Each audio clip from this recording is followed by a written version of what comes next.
your mind is under siege. Not by an invading army, but by something far more insidious, an entire civilization engineered to fracture your attention. This isn't paranoia. This is history. 2,000 years ago, the Stoics warned of external impressions, the distractions that lure us from what's essential. Today, those impressions have evolved into algorithmic feeds, breaking news cycles, and the cult of productivity. But the war remains the same, a battle for sovereignty over your consciousness. The mid-20th century marked a turning point. Philosopher Guy Debord called it the society of the spectacle, a world where life is replaced by representation. Notifications replace presence. Likes replace validation. Your attention is no longer yours, it's a commodity traded in milliseconds by attention cartels. The average person checks their phone 4 times a day. That's not habit. That's conditioning. Buddhism's first noble truth is dukkha, suffering caused by craving. But here's the modern translation: your anxiety isn't from lacking information. It's from consuming it. Every swipe, every email, every urgent alert is a micro-hit of dopamine, reinforcing the illusion that distraction is nourishment. Neuroscientists confirm what the Buddha taught: multitasking is a myth. The brain toggles, never integrates.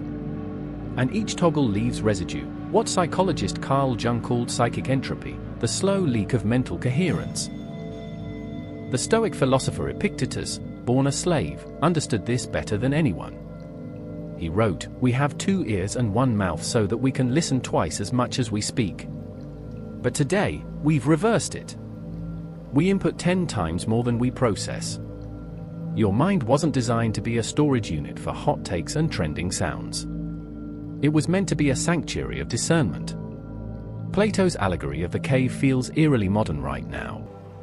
Chained prisoners, mistaking shadows on the wall for reality.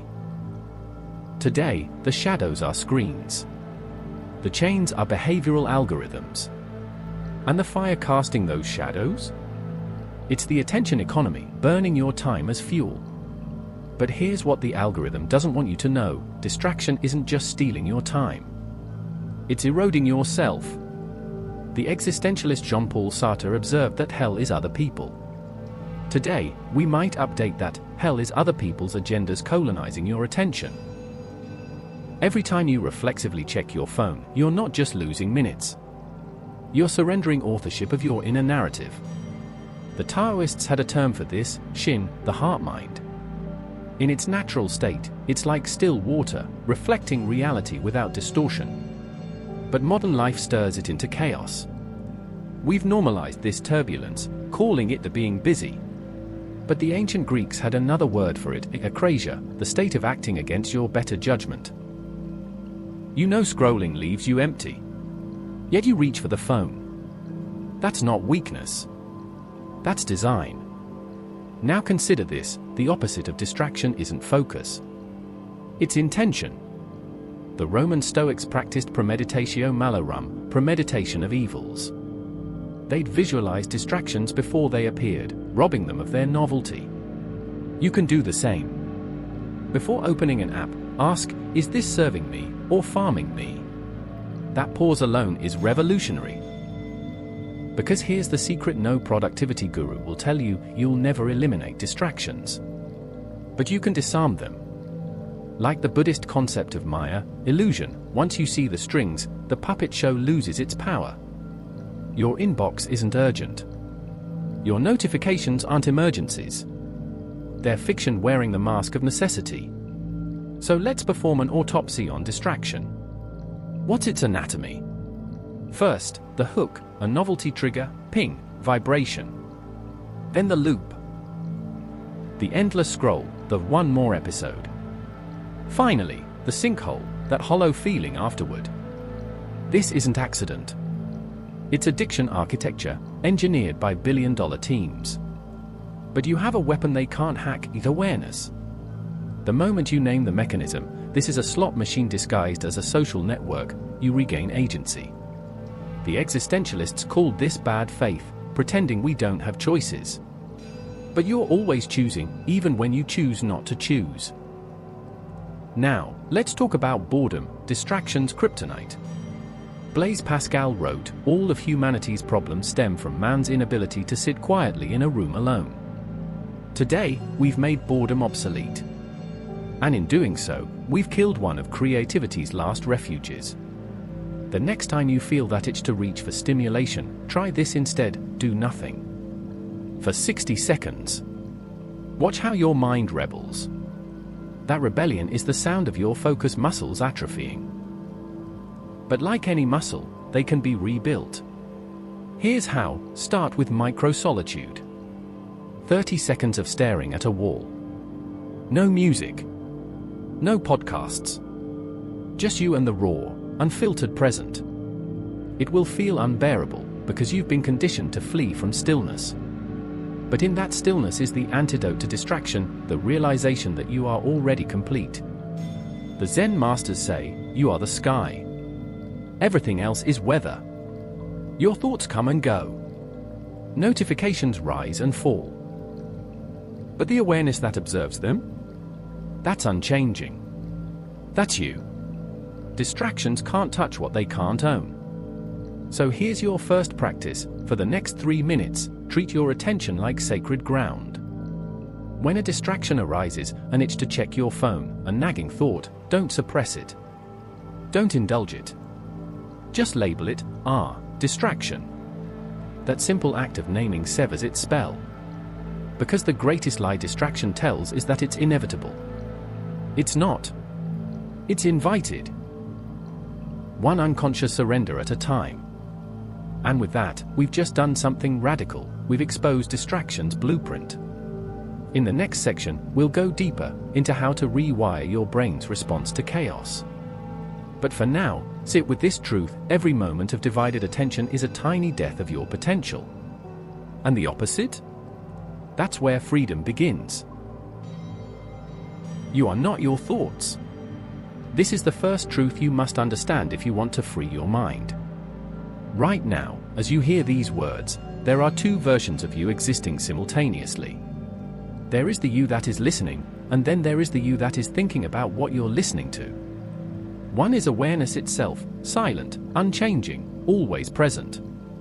The other is the endless chatter of the mind, reactive, conditioned, and almost never truly present.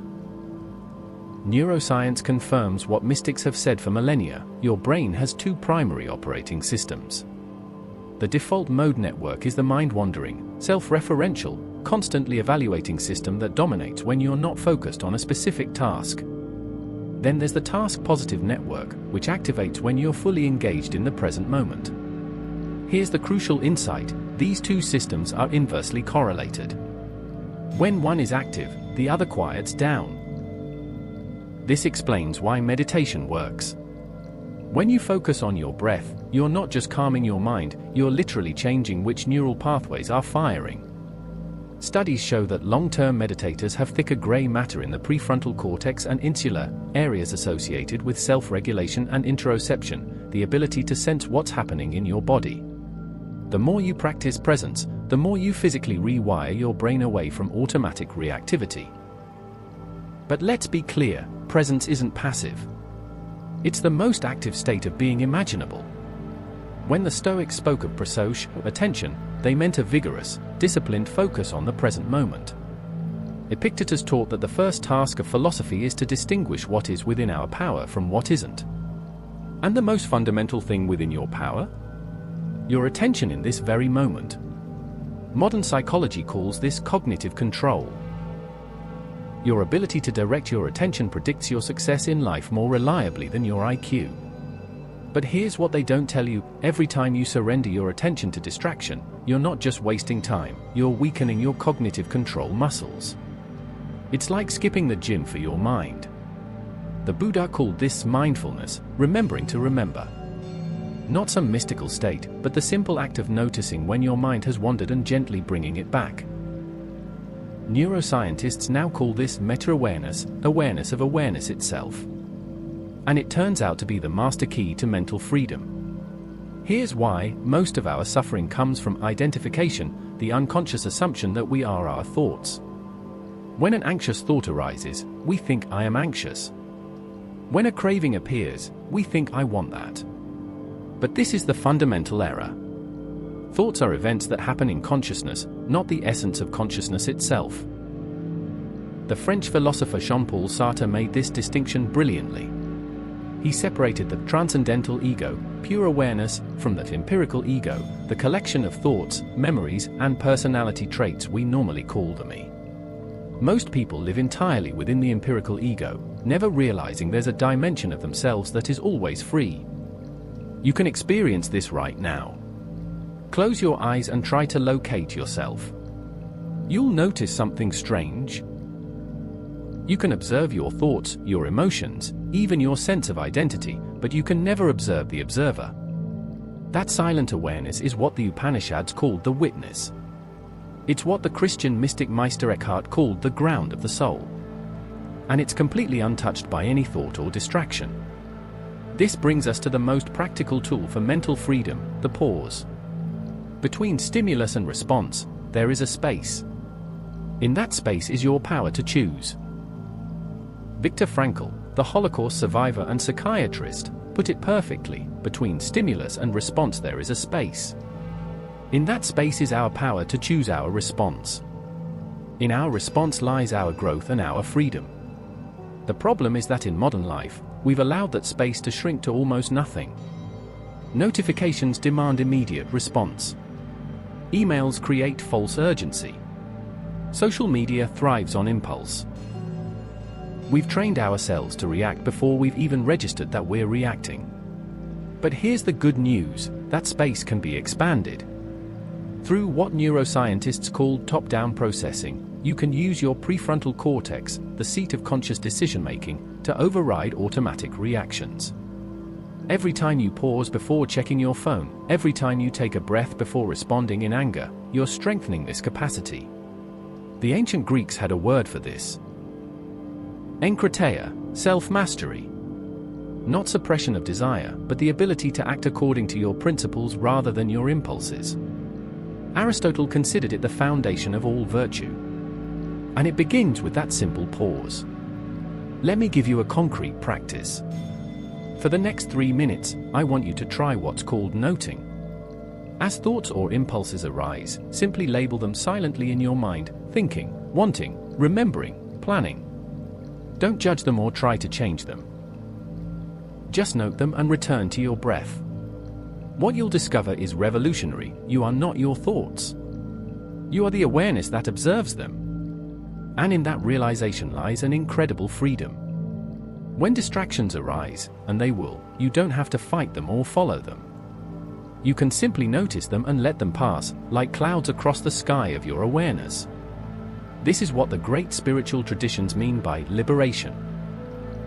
Not some distant heavenly reward, but the immediate freedom of not being enslaved by your next thought. As the Zen saying goes, the perfect way is without difficulty. Just avoid picking and choosing. In our next section, we'll explore how to apply this understanding to dismantle the specific distractions that dominate modern life. But for now, rest in this knowing: the peace you seek is not something to be acquired. It's what remains when you stop losing yourself in thought. We've been thinking about attention all wrong. It's not just something you have, it's something you cultivate.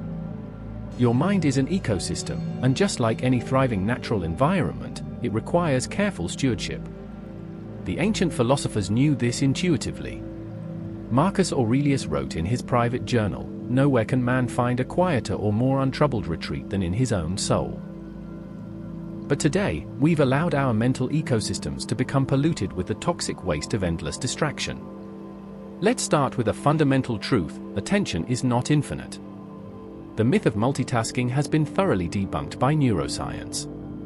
What we call multitasking is actually just rapid task switching, and each switch comes with what psychologists call a cognitive switching penalty. It can take up to 23 minutes to fully regain deep focus after an interruption. This explains why, after checking your email real quick, you feel disoriented when returning to your original task. You haven't just lost time, you've burned mental energy recalibrating.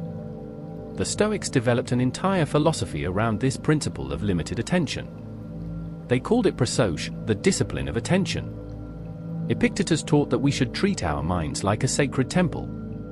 You wouldn't let just anyone walk into a temple and leave their garbage everywhere. Why then do we allow every passing thought, notification, or distraction to occupy our mental space without permission? Modern research confirms what the Stoics practiced. Psychologist Mihaly Csikszentmihalyi's work on flow states shows that peak performance and happiness occur when we're fully immersed in a challenging activity. But here's the catch: flow requires what he calls psychological entropy reduction. Eliminating distraction so completely that your entire being aligns with the task at hand.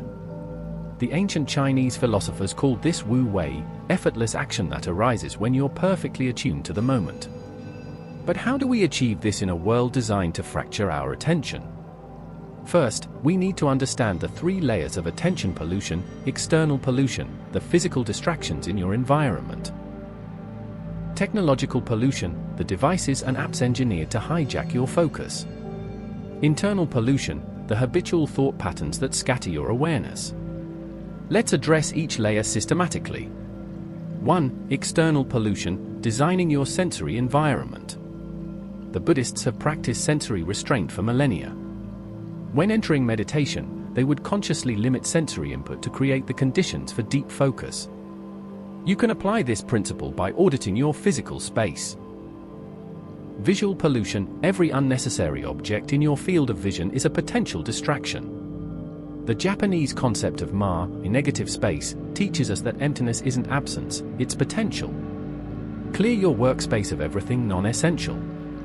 Auditory pollution, the Stoics practiced in noisy marketplaces to strengthen focus, but they didn't live in perpetual noise. Use noise-cancelling headphones or white noise to create sonic boundaries when deep work is required. Digital pollution.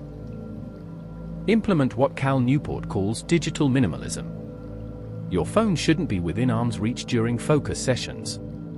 The mere presence of a smartphone reduces cognitive capacity, even when it's turned off.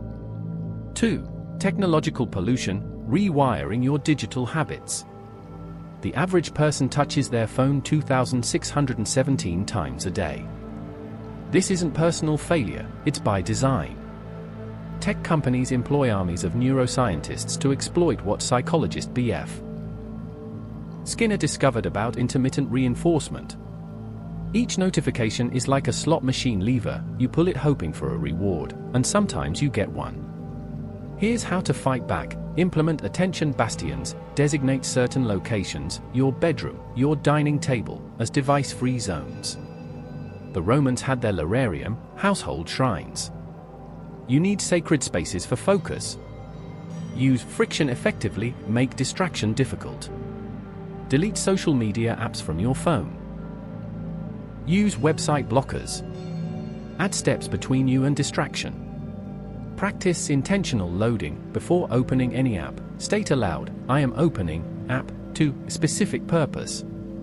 This simple act disrupts mindless scrolling. 3. Internal pollution, the architecture of your mind.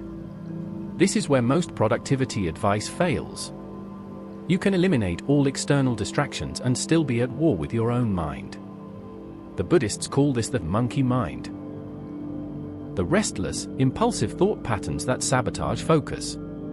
Here's how to rein it. Thought labeling. When distracted, silently note thinkings and return to your task. This builds what neuroscientists call meta-awareness. The 5 more rule. When you want to quit a focus session, do 5 more minutes, pages, or repetitions. This strengthens your attentional muscles. Stoic premeditation. Each morning, anticipate potential distractions and mentally rehearse your response. This builds cognitive control. The Taoists have a saying, the mind is like water. When it's turbulent, it's difficult to see. When it's calm, everything becomes clear. Your task isn't to eliminate all distractions, that's impossible. Your task is to create enough stillness that you can choose where to place your attention, rather than having it chosen for you. In our final section, we'll synthesize these principles into a practical framework for building what the ancient Greeks called Eudaimonia, a life of flourishing. But first, try this. For the next hour, practice single tasking. Whatever you're doing, whether it's eating, walking, or working, do just that one thing. When your mind wanders, and it will, gently bring it back. This simple practice is the foundation of all mental freedom. We arrive now at our final truth: freedom from distraction is not the goal, it is the foundation for a life well lived. The ancient Greeks called this Eudaimonia, often translated as human flourishing, but more accurately understood as becoming who you were meant to be. This is what happens when you stop scattering your attention and start directing it with purpose. The 4 pillars of eudaimonic attention. 1. The Stoic pillar, attention as sovereignty. Marcus Aurelius wrote, "You have power over your mind, not outside events." Realize this, and you will find strength. The first pillar is recognizing that your attention is the last truly sovereign territory in your life. Everything else, your body, your possessions, your relationships, is subject to external forces. But where you direct your consciousness, that remains your inviolable choice. Practice, each morning, declare, "Today, I will treat my attention as sacred ground." When distractions arise, ask, "Is this worthy of my sovereign attention?" 2. The Buddhist pillar, attention as presence. The Buddha taught that suffering arises from apna, clinging to what's impermanent. Modern neuroscience confirms this: our brains generate suffering when we resist the present moment. The second pillar is realizing that presence is the antidote to distraction. When you're fully here, there's no room for mental clutter. Practice, set awareness bells. Ordinary sounds, a bird chirping, a door closing, that prompt you to pause and breathe deeply. Use them to interrupt autopilot. 3. The existential pillar, attention as meaning-making. Jean-Paul Sartre argued that we're condemned to be free, meaning we must choose what to focus on, and in doing so, define ourselves. The third pillar is understanding that what you attend to becomes your life's texture. Scroll through social media for hours, and your life feels shallow. Focus on deep work or real connection, and it feels rich. Practice, keep an attention ledger.